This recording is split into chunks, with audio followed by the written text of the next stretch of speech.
welcome back to the channel, bro or missus. You know what I'm saying? Tonight, today, wherever you are, I got the AntiChrist of pro wrestling. And they had Jeff Hardy. You know how I feel about Jeff Hardy. Jeff Hardy is one of the GOATs to me. Top 10, if not top 7, bro. Top 10, if not top 7, bro. Top 10, if not top 7, bro. Let's go ahead and get into it, bro. The AntiChrist of pro wrestling. Let's see what they have to say about Jeff Hardy, bro, because their thumbnail has more to do about Jeff Hardy's run in TNA more than it has to do about Jeff Hardy as a whole. And I want to see what he has to say. Let's do it. Let's get into it.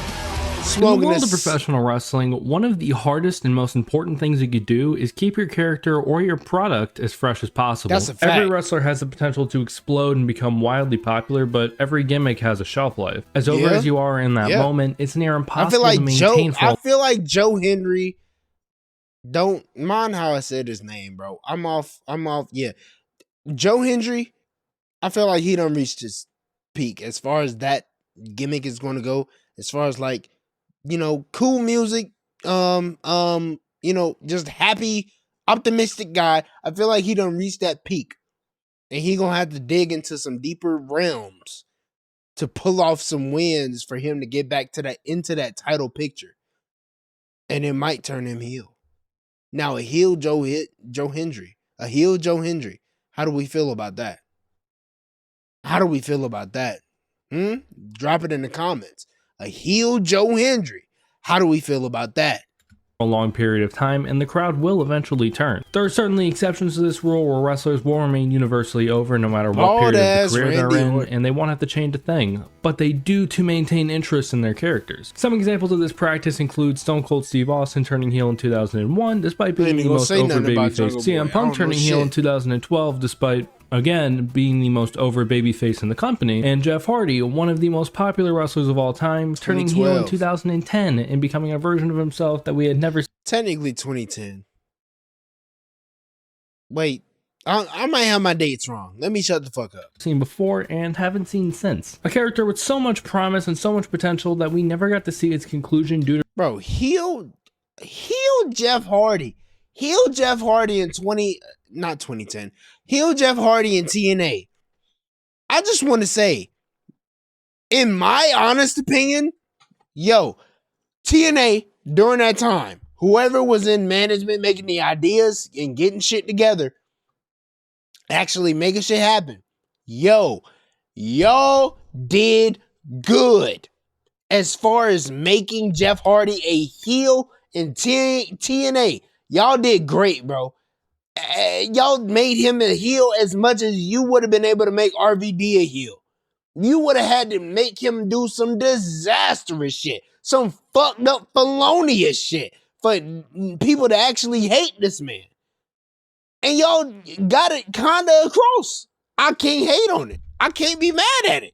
Reasons completely unrelated with the product or character itself, and that's what we're discussing in today's video. This video is the result of a poll that I ran on my community tab, and it gained almost 40% of the nearly 600 votes casted. Jeff Hardy's heel run was good, man. I don't care what nobody says. If you want to see more videos about all the random and cool stuff that comes from pro wrestling, be sure I don't care what nobody says. That's just me personally, and y'all not gonna change my personal opinion. I'm a huge fan because of I've been watching artificial plants. Carolina Hurricanes, my nigga. He is from my area. Well, my region. I'll say my region. You know what I'm saying? South Carolina, North Carolina. He from our region. I don't know how far Cameron is from where I am in South Carolina, but he from our region, though, where they had to split that bitch up in the South and North. You feel me? He from the same area. Meet Jeff Hardy. This is the first I talked about Jeff Hardy as I touched on his career briefly in a video a couple months back, but I did not go that deep into it. Hardy is one of the most universally acclaimed wrestlers of all time, and possibly the most popular of the 21st century. A six-time world champion, 13 times he's been attacked. Six-time world champion. Let him say that again. Six-time world champion. Possibly the most popular of the 21st century. A six-time world champion, 13 times he's been a tag champion with his brother Matt. A plethora of other titles and accolades in between, along alongside a deep catalog of classic matches in North America both a singles and tag wrestler. Hardy's popularity really skyrocketed over the years and won over crowds all over the world due to his willingness to attempt very dangerous stunts within his matches. He's credited as an innovator. Not to mention, the nigga is 6'2", 6'1", 6'2". He's bigger than your average luchador, and he's still doing moves that luchadors do. That's why Jeff Hardy is cool. He is your average size man. Not 5'7", not 5'6", 5'5", none of that. That nigga is damn near 6'3", doing high-flying moves. Bro, shout out Jeff Hardy, bro. Oh man, one day I can't wait to meet you, bro. I can't wait to meet you. You know how Cash was waiting so long to meet LeBron and it was just so hype? That's what I'd be with Jeff Hardy, bro. That's the same way I'd be with Jeff. Cause when I was 6, 7, I ain't talking about Skrilla, my nigga. I ain't talking about Skrilla. 6, 7. I ain't talking about Skrilla, my nigga. I'm talking about when I was 6, 7 years old. My dad introduced me into wrestling and I seen this nigga entrance. I was a fan ever since. That's all I had to see, the entrance.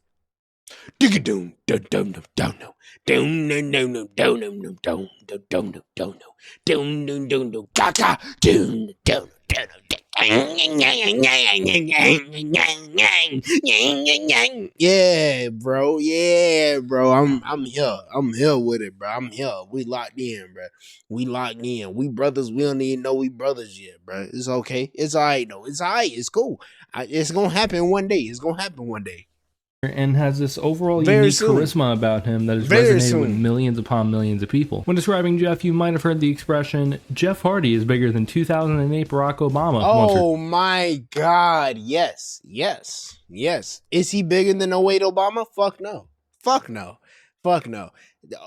Obama had black people across America that didn't even vote trying to tune in to see whether he won or not.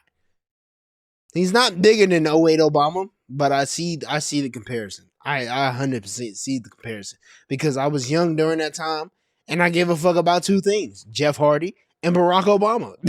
That's all I gave a fuck about. During that time, nigga, I'm fucking 6. I don't give a damn about nothing but Jeff Hardy and Barack Obama. I need a black man to win because my dad raised me. I already know. Ain't nobody ever black. Ain't nobody ever won the presidency that was black. I want to see somebody win that shit that's black, right? I think it's because I attributed WWE to politics. You said a black man never won this. I need somebody to win it then. You say he's a black man right now trying to win this shit? Nigga, yeah, Barack, go do that shit. Yeah. Like, that's me, bro. That's how massive of a star he was and is. So you would never think a guy like him would ever turn heel, right? He simply didn't need. And then, bro, they let him go and he went to TNA. His face paint became what his face paint is now. His I can't call that a uniform. His attire changed to what it is now. Once he got away from WWE at that point, bro, it was free reign for that nigga, bro. They let him do whatever the fuck he wanted with face paint, with attire, with merch, with music. They let him have free, full creative control. Do you know how that feels for a wrestler? Imagine you're a YouTuber.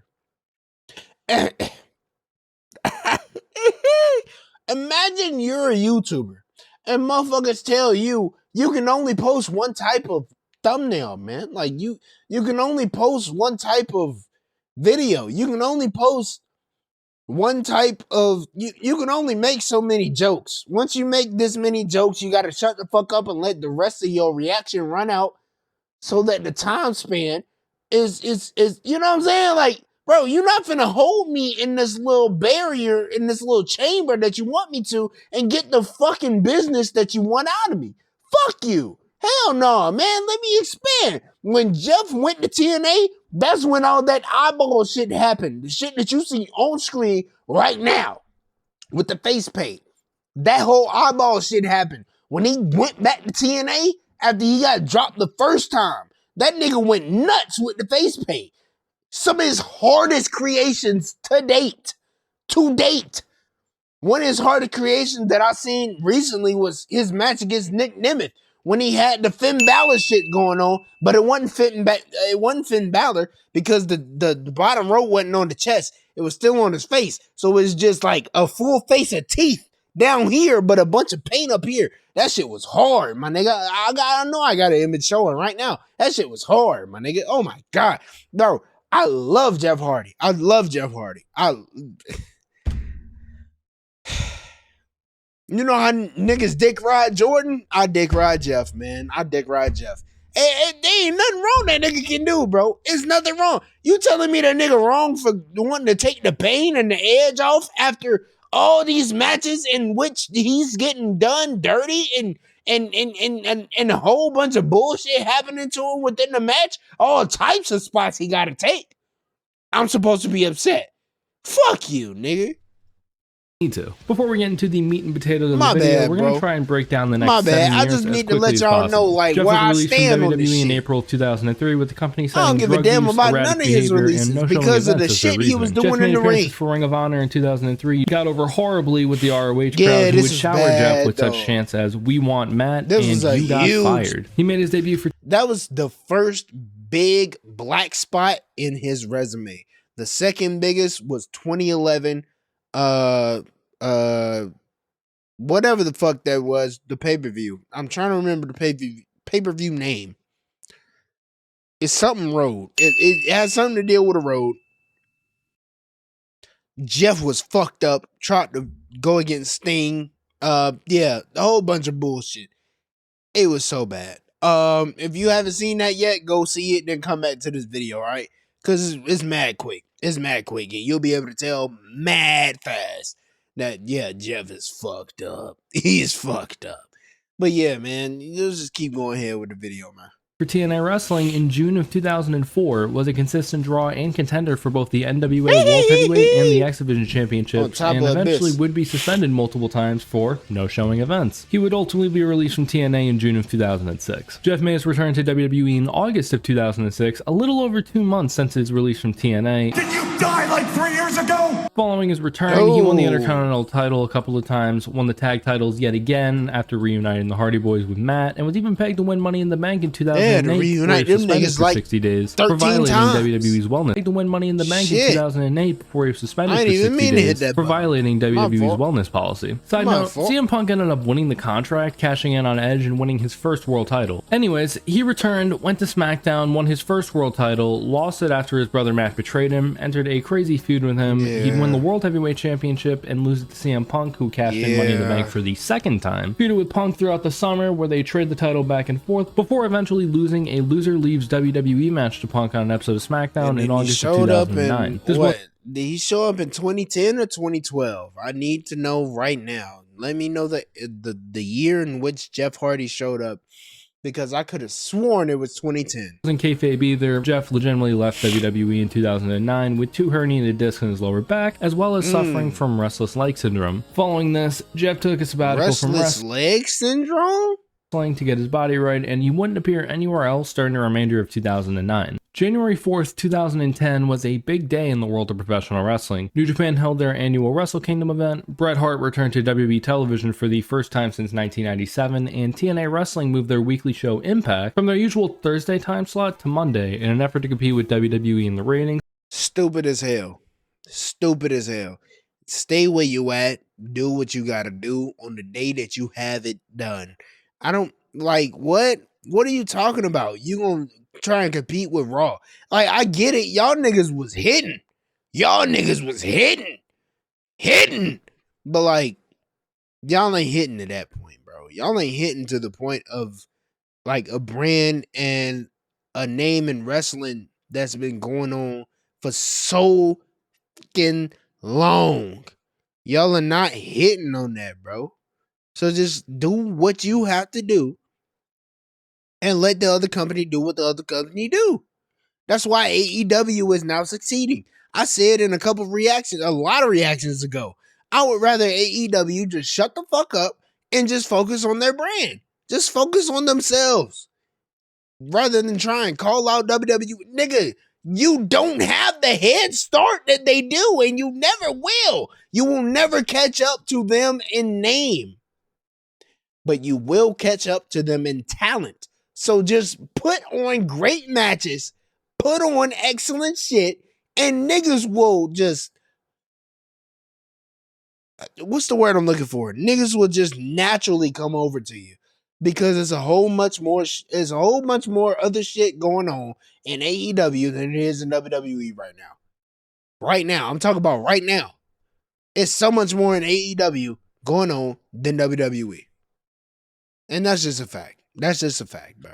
Something a company hasn't done since WCW in the 90s. For TNA to do something this bold, they surely had an ace up their sleeve for this monumental occasion, right? In late 2009, TNA brought in Eric Bischoff and Hulk Hogan to oversee creative. Hogan, one of the biggest names in the history of professional wrestling, being associated with your brand before all the racist shit was quite the get for TNA in terms of name value. Same goes for Eric Bischoff, who was seen as a major factor in gaining the edge over Vince McMahon in the ratings war between Raw and Nitro. This was huge for TNA, but it wasn't the only new arrivals the company would see in the coming months. TNA used to have these steel asylum matches. It's essentially a cage match, but there's a dome over the cage that you have to climb out the top of to win. It was primarily used in the X Division. It was used on the January 4th edition of Impact, and during the match, Homicide pulled out a police baton and started beating the shit out of everyone. And then in a no contest, for whatever reason, Homicide got out somehow, and you hear some random music playing out of nowhere. It turned out that the music belonged to one Jeffrey Nero Hardy. What? He made the song himself. It's called Modest, who made his way through the fans of the Impact Zone in Orlando, whacked the fuck out of Homicide with a steel chair, delivered a twist of fate, climbed up the asylum, and just stared out at his new surroundings. Just spent the first few months getting acclimated to TNA as more stars like Ken Anderson, formerly known as Mr. Kennedy in WWE, and Rob Van Dam would make their way to TNA in the months following. His first pay-per-view match took place at Lockdown in April, being a part of the Lethal Lockdown match, which was more or less their version of War Games. That Thursday, he faced and lost to RVD in a number 1 contenders match for the world title, then held by AJ Styles. RVD beat Styles that same night to end his then record 211-day reign as TNA World Heavyweight Champion and began a reign of his own. At Victory Road in July of that year, Hardy would lose a shot at the world title in a match against Van Dam in a 4-way involving Anderson and Abyss. Speaking of Abyss, he began sort of a mentorship storyline with Hulk Hogan during this time, which ultimately led to Abyss receiving Hogan's WWE Hall of Fame ring, and he would even win Ric Flair's Hall of Fame ring. Eventually, Abyss turned back into a heel. After this, Abyss became more secluded, created a 2x4 with nails hanging out of it, which went by Janice, utilized his sit-out torture rack breaker more often with nails.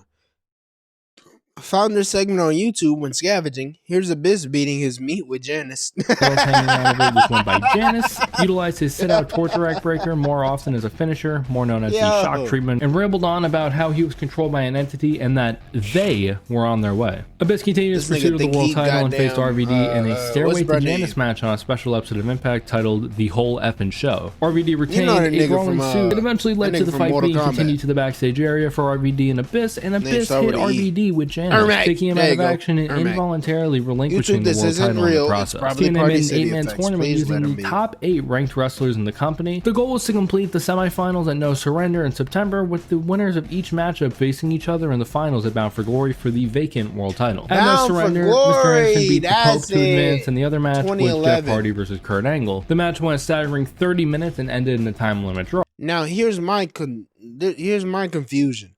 How do you have a great match with Kurt Angle? Great match in which you win. Move on. You're going forward. And you proceed to, you know what I'm saying? If you don't know, you finna know.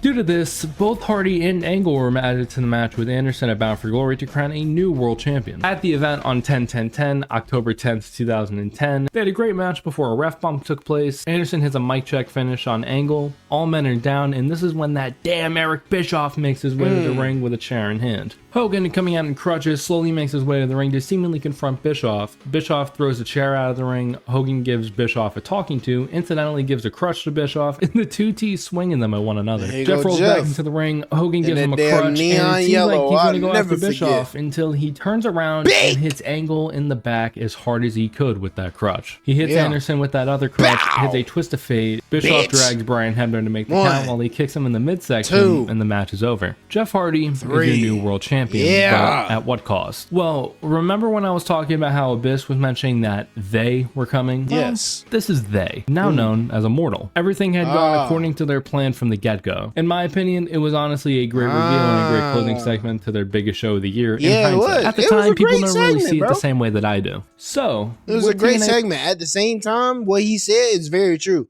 People did not believe in that shit at all, bro. People didn't believe in it at all. Justify such a decision. After all, it takes a lot of balls to turn one of your biggest baby faces, one of your biggest draws, into not even one of your biggest baby. There's one of the biggest baby faces. It don't matter where he go, except for ROH apparently. It don't matter where he go. That nigga's going to get cheered.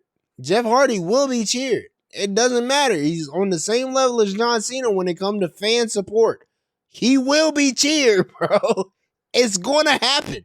What will you do about it to make him heel? That's the great question. And I think TNA pulled that off well enough. I feel like they pulled it off well enough, bro. When I seen that Jeff had turned heel in TNA at the time, I was just like, man, at least somebody doing it. You know, I want to see him do something. At least somebody is doing it. That's it.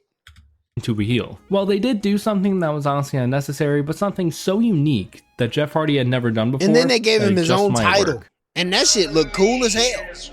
They'll never be. Man. As I look down, what they know about the that? World from 25,000 feet above, it becomes more and more apparent to me that I was always in control of my own destiny. I was always above it all. What do they know about that? Better than everybody else. And as I catered, looking for acceptance, Eric and Hulk made it clear to me that your acceptance was meaningless. It didn't bring me fame. Most importantly, it didn't bring me money.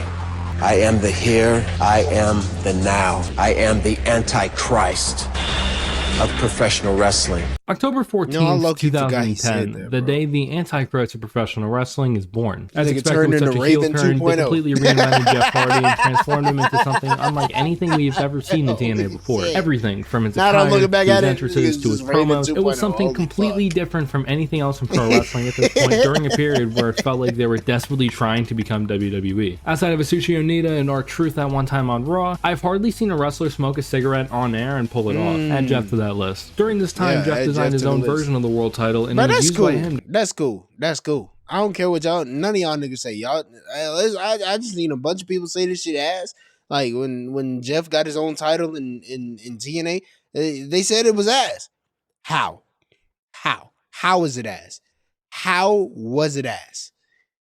This ain't even the official design right here. This isn't the official design. The one that you saw on television the first time that he held it, nigga, none of this shit was on there. I'm telling you now, none of that shit was on there, bro.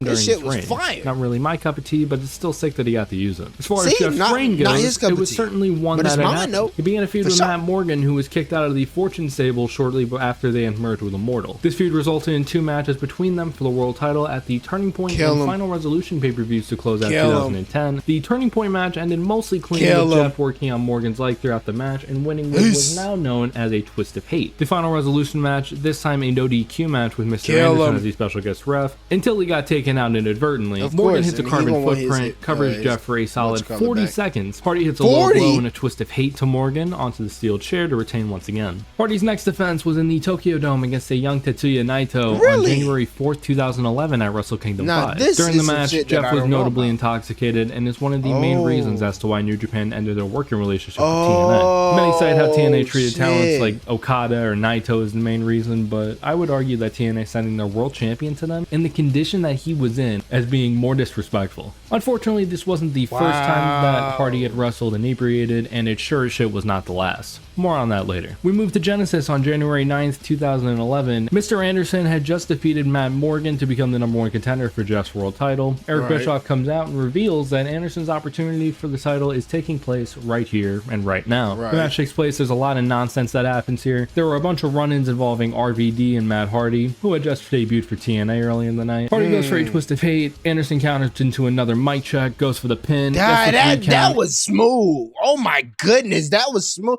That was one of the smoothest mic checks I've ever seen in my life. Holy hell. Hardy goes for a twist of fate. Anderson counters into another come here, mic nigga, check, I got goes you. for the pin.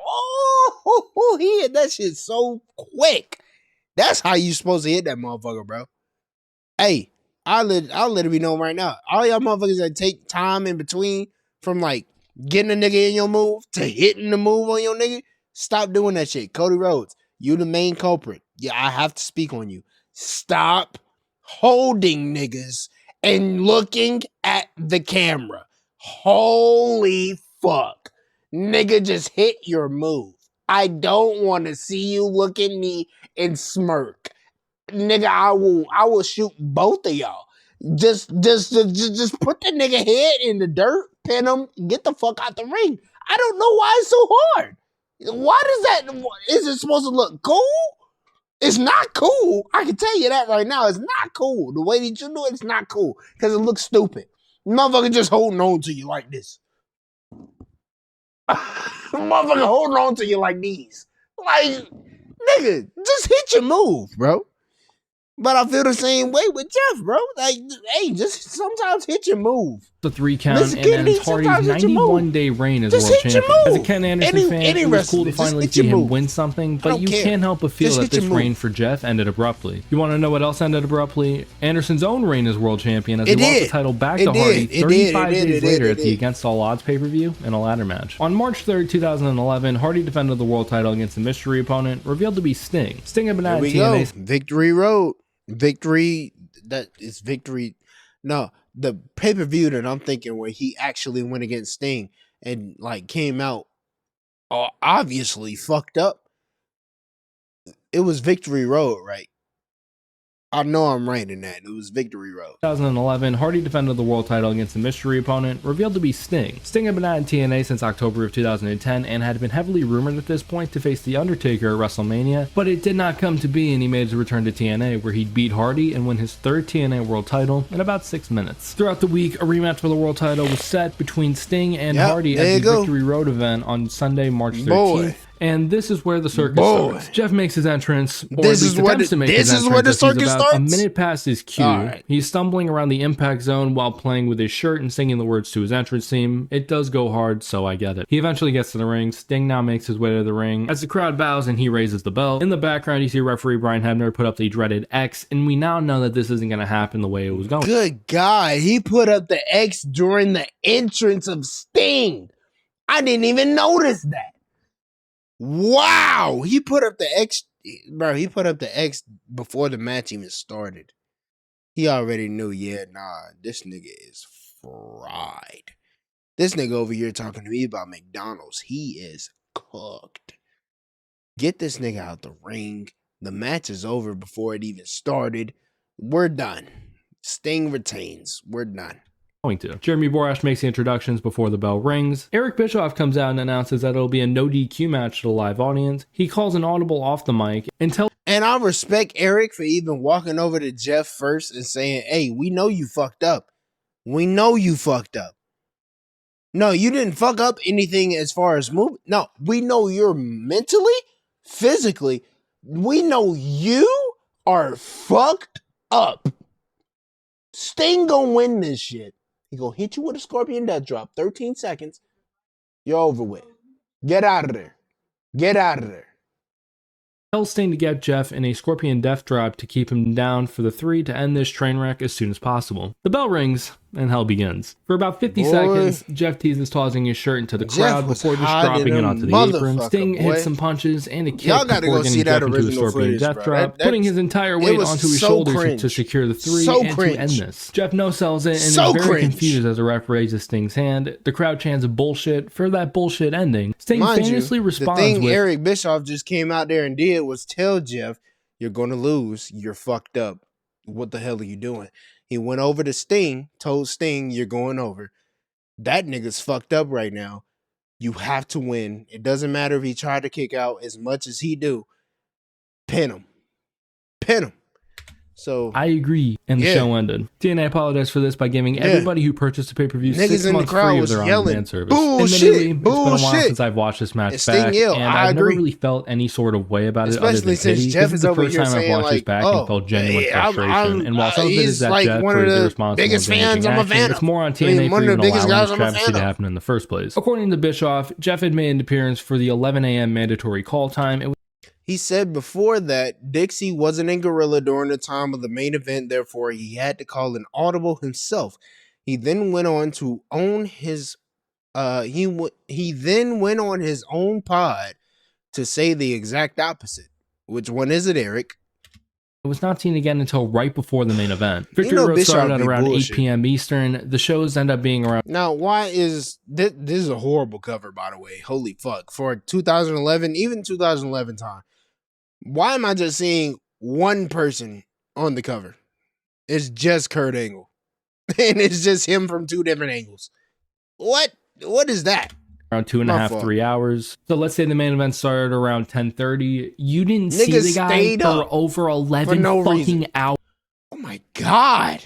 11 hours they went without seeing Jeff Hardy before their big world title main event.